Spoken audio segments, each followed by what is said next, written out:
And sabi ko nga guys, magiging swab. Ayan no guys, so tutulungan kayo ni universe, mga kapiksi. Meron ding taong maaring tumulong sa iyo. Itong taong tutulong sa iyo mga kapiksi, maaring kaloob ito ni universe. Helpful people ang tawag dito guys, no? Parang sinasabi ni universe na your wish is my command. Narinig ko yung dasal mo, so I'm sending you this person. Papadala ko sa iyo yung tao na to para matulungan ka, okay? So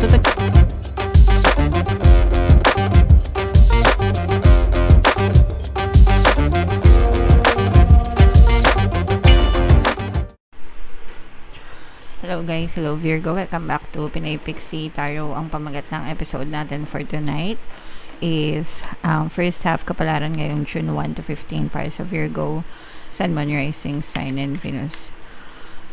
Unahin natin tong deck na to guys. Tingnan natin yung mga mensahe sa inyo or yung mga paparating sa inyo ngayong June 1 to 15.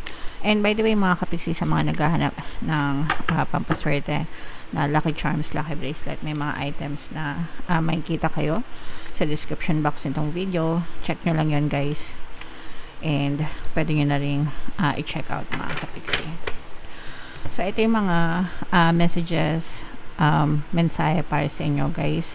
For some of you guys, no, meron kayong mga inaalala, mga memories mga kapiksi, no. Feeling ko for some of you, kasi meron tayong loneliness energy dito guys, no. So for some of you, maaari nagkaroon kayo ng separation from other people, ganyan, o kaya nalulungkot kayo, malayo kayo sa isang tao or malayo kayo sa pamilya nyo, and you're looking back on the memories, no, na meron kayo with that person or with those people mga kapiksi. Especially guys kung let's say for example nasa ibang bansa kayo, tapos yung pamilya nyo nasa Pilipinas, o kaya naman nag-break kayo, nagkaroon ng separation, whatever form of separation mga kapiksi. So parang binabalik-balikan nyo yung mga memories na meron kayo with that person or with those people guys. And okay lang yan kung yung mga magagandang memories guys, no. Kaya nga maganda nga yung technology ngayon na lahat, di ba, halos naka-cellphone na, and ang dali-dali na lang mag-picture, mag-store ng mga memories. Every picture guys, hindi lang siya picture but they store memories mga kapiksi na pwede nyong balik-balikan, alalahanin. So mag-store kayo na mag-store ng maraming memories mga kapiksi, kasi it helps, no, lalo na kapag nalulungkot tayo guys, di ba? Nakakatulong yung mga memories na yun para alalahanin natin yung mga magagandang bagay sa buhay natin mga kapiksi. And for some of you guys, now with this justice energy, maaring it's an indication na for some of you, you are gaining justice, fairness, especially kung nabiktima kayo before or in the past mga kapiksi. This is also a reminder na maging fair tayo, wag tayo maging judgmental sa mga nakikita lang natin or sa naririnig natin without really knowing the story behind it. Yung iba kasing tao, madaling mag-jump into conclusions, no?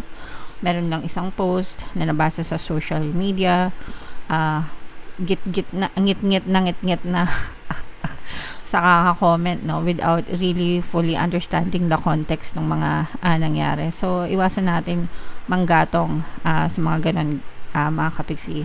We always have to weigh things guys, okay? Especially kung yung opinion nyo is unsolicited, di ba? I mean, yeah, wag natin gawin sa ibang tao yung ayaw din nating mangyari sa atin mga kapiksi. Okay, so think before you click, think before you speak mga kapiksi. Yeah, so comment down below if naka-resonate kayo dyan guys, and tingnan natin yung ganap sa inyo Virgo. Shuffle natin to. Habang sinashuffle ko to, panoorin nyo muna yung video natin regarding sa ating paano mag-manifest ng abundance video course. Kapiksi, sawa ka na ba sa mga struggles at hirap sa buhay mo? Masipag ka ba at masikap sa buhay ngunit hindi ka pa rin umaasenso? Ilang beses ka na bang nag-attempt mag-negosyo at mag-invest pero palagi ka pa rin nalulugi? Sa pagkakataon na ito ay maaaring may subconscious beliefs ka na nagiging balakid sa iyong pag-unlad at pagyaman. Introducing, paano mag-manifest ng abundance video course. Dito ay matututunan mong ma-overcome ang mga balakid mo para tuluyan ka ng umunlad, umasenso, sumagana, maging matagumpay, successful at maswerte sa iyong kabuhayan, pera, trabaho, negosyo sa lapi at kaperahan ng bonggang-bongga. Dali, mag-send na ng email sa pinoypixie@gmail.com at simulan na ang iyong pagyaman ngayon. Alright, so sa lahat ng gusto mag-avail ng course guys, naka-flash sa screen nyo. Una, meron tayong paano mag-manifest ng abundance video course. Meron din tayong paano mawala ang third party at magkaroon ng harmonious na relationship. And meron din tayong paano pabalikin si ex reverse breakup. So sa mga interesado guys, mag-send lang kayo ng email sa pinoypixie@gmail.com. So Virgo guys, kayo ay na-represent ng Queen of Pentacles sa ating spread mga kapixie. So, latag natin yung spread nyo, guys. And by the way, no, sabi ko nga sa mga naghahanap, guys, ng mga pampaswerte na lucky charms, lucky bracelet, may mga items na makikita kayo sa description box, guys. Check nyo lang yung mga items doon and pwede nyo lang i-check out diretso, mga kapixie. Okay, so eto mga kapixie, this is a very positive energy guys, no, kasi for some of you, mga kapixie, meron ditong presence ng water sign guys, Cancer, Pisces, Scorpio. For some of you, maaaring may water element kayo sa inyong natal chart or you may be dealing with another water sign. For some of you guys, if nag-aantay kayo ng communication from a partner or a specific person, maaaring ma-renew yung inyong connection, no, especially kung let's say for example, ghosted kayo or no contact zone kayo ng person mo mga kapixie, maaaring mag-reconnect itong person mo. Actually, itong person mo, parang inaantay nito.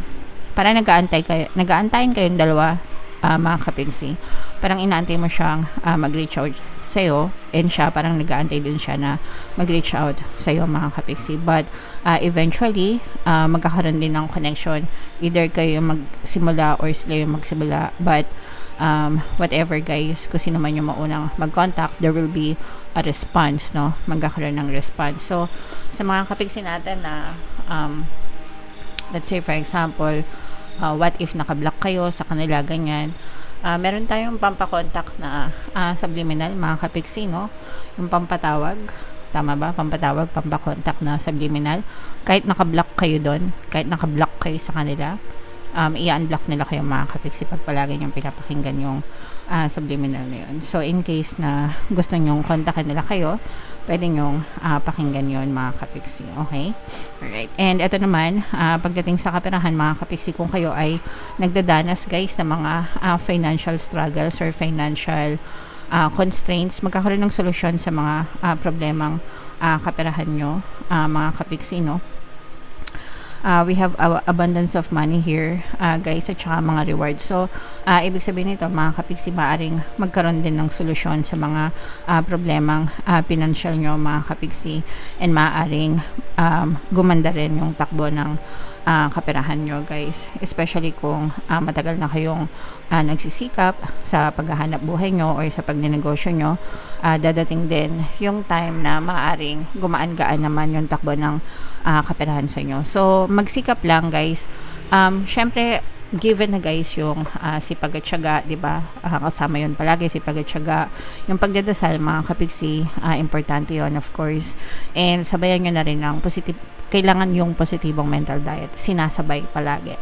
Kasi kahit na magdasal kayo and masipag kayo, pero kung ang mindset nyo ay sobrang nega, nagkakaroon kayo ng parang hindi tumatakbo yung kotse nyo mga kapixie. Ibig sabihin, parang hindi rin kayo magkakaroon ng positive results guys kapag yung mindset nyo baliktad yung takbo. Parang naka-reverse kayo noon mga kapixie, okay? So dapat abante, 'di ba? Ang andar. So sabayan niyo 'to ng mga affirmations, guys. Money, money come to me. Palagi ako may pera, palagi ako nagkakapera. I'm the queen of abundance. I'm the king of abundance. Magiging smooth then, guys, no? Yung iba sa inyo, guys, kasi feeling ko yung iba sa inyo parang kakatapos lang ng mga problema niyo sa pera.